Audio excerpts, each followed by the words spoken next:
Mayflaw here, and I've got my ScanNCutDX out. I just loaded a piece of cardstock onto a low-tack mat. This is a new low-tack mat, so it should be great for cardstock. And I'm going to press the load button, although I think I went a little sideways. If you don't load your mat just right, it's going to give you that message. What happened is I put a little bit of pressure on one side. And if you do that, instead of just leaving it lined up centered, it's just going to tell you it can't load the mat. All you do is reinsert it, and off we go. So in the Scan and Cut, I was noticing this little mask file, and I had the idea that this would be an absolutely fantastic card. So I'm just going to downsize it just a little bit because I'm going to make my card 5 by 7. So I want this to be just slightly less than 7 inches, maybe 6 3/4 should work. Oop, there we go. And I'm going to say set. Now remember that if we have any editing to do with any of our files, we push the edit button, and then from here, here's the garbage can. This button right here will let us move things around. Object edit will let us do things like resizing, making more than one, mirror image, although on something like this, there's no point because it's exactly the same. Rotating, any other edit features that you need to do. However, this is going to be super simple. All we're going to do is cut. Now we are going to look closely because I do have the half cut on. That's something you would use for iron-on material, like iron-on vellum and, iron-on vinyl, not vellum. So we're just going to turn half cut off. That's where you would turn it on or off if you needed that. I don't do anything else as far as adjusting the blade. And start and let it will auto adjust. It will sense the thickness of the material and cut it out for us. Now with this all cut out, isn't that beautiful? Now this is going to get a little bit messy for me because what I'm going to do here is, looks like it needs to open up a little bit. I'm going to put liquid adhesive on here and spread it all around. Okay, so it is going to get a little messy.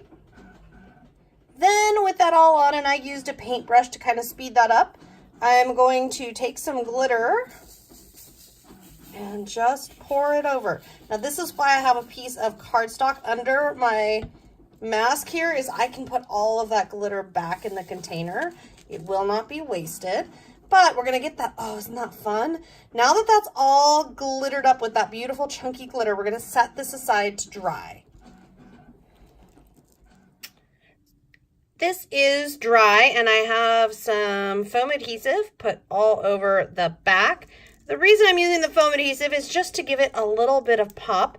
Now you'll notice some glitter is still falling off because not every single piece of glitter is totally locked down on this, and that is okay. We're not going to worry about that right now.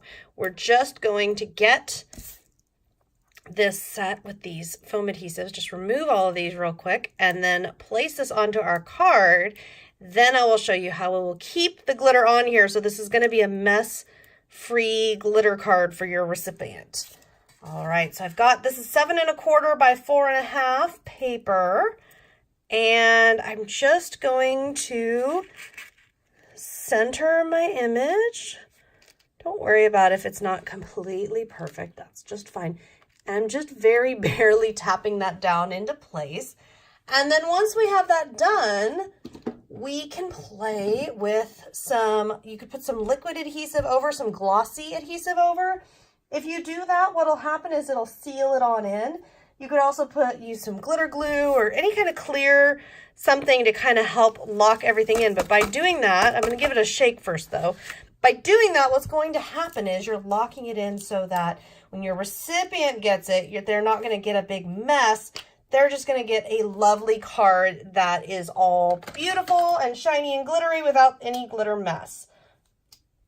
I do have a glossy adhesive that should work nicely. So what I am going to do is just kind of place a little bit of it on the thicker parts here, like so. And then I will go ahead and I'll put a little bit more over here in case I need a little bit more.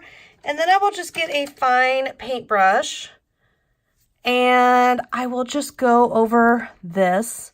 And again, this is a glossy clear adhesive, which means that when it dries, it will be clear and shiny, which will lock in all of that glitter look without any of the mess. And then from here, if you wanted to add your own sentiments, if you wanted to add art fibers or ribbons or whatever else you'd like to do, you certainly could. I hope you have enjoyed this little video tutorial on a fun, mess-free, Mardi Gras-inspired mask of a greeting card. If you have any questions, feel free to shoot me an email or leave me a comment. I'll see you next time.